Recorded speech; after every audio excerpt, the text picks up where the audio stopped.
முருகா வெற்றிவேல் முருகா. வேலுண்டு வினையில்லை, மயிலுண்டு பயமில்லை. என் அன்பு தங்கமே, என் மீது சத்தியம்.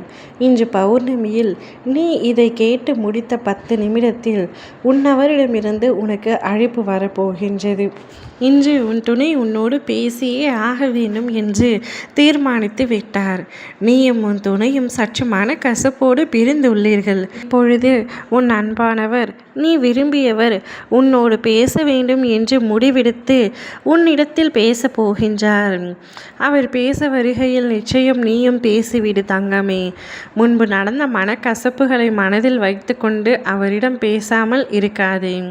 அவரை புறக்கணிக்காதே, அவரை நிராகரிக்காதே. அவர் உன்னிடம் வந்து பேசுவார். அப்பா, நானும் அதை முடிவு செய்து விட்டேன். அவரும் அதே முடிவைத்தான் எடுத்திருக்கின்றார். நான் செய்த தவறை உணர்ந்து அவர் உன்னிடம் வந்து மன்னிப்பு கேட்பார். அப்பொழுது அந்த மன்னிப்பை நீ ஏற்றுக்கொள்ள வேண்டும். உண்மையான உறவுகளிடத்தில் தவறு செய்வது, மன்னிப்பு கேட்பது, சங்கடங்கள், மனக்கசப்புகள், பிரச்சனைகள் அனைத்தும் வருவது இயல்புதானே. இவற்றையெல்லாம் நீ புரிந்து கொண்டு உன் வாழ்க்கையை நீ கடக்க வேண்டும். தவறுகள் செய்யாத மனிதர்கள் இவ்வுலகில் இல்லை. தவறுகள் செய்வது இயல்புதான். அதை புரிந்து கொண்டு மறந்துவிட்டு மன்னிப்பு என்ற வார்த்தையை மனதார கேட்டால் அவற்றை நாம் ஏற்றுக்கொள்ளத்தான் வேண்டும். நீ கடந்த காலத்தை நினைத்து கொண்டு அவரை தவிர்க்க வேண்டாம், புறக்கணிக்கவும் வேண்டாம். இவ்வுலகில் பல உறவுகள் நீங்கள் இருவரும் சேரக்கூடாது என்று நினைத்து கொண்டிருக்கின்றார்கள். அவர்களின் மத்தியில் நீ உன்னுடைய வாழ்க்கையை சிறப்பாக அமைத்து கொள்ள வேண்டும். தவறுகள் புரிந்துவிட்டால் இனிமேல் நான் அவருடன் வாழ மாட்டேன் என்று முடிவு செய்தால் வீணடிப்பது அவருடைய வாழ்க்கையை மட்டுமல்ல, உன்னுடைய வாழ்க்கையும் தான். நீ அவரை பற்றி ஒரு நொடியும் நினைக்காமல் இல்லை.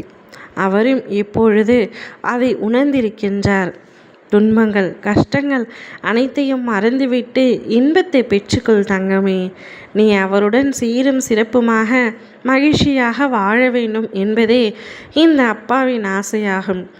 ஒருவர் தவறு செய்தால் மனதார மன்னிப்பு கேட்டால் நாமும் அவரை மனதார மன்னித்து அவற்றை ஏற்றுக்கொள்வதுதான் நம்முடைய வாழ்க்கைக்கு சிறப்பாகும்.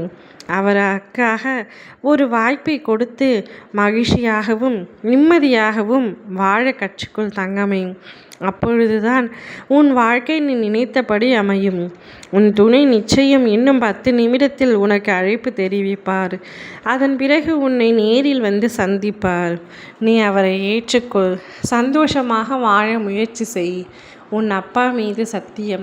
இவை அனைத்துமே நடந்தே தீரும். ஓம் முருகா வெற்றிவேல் முருகா.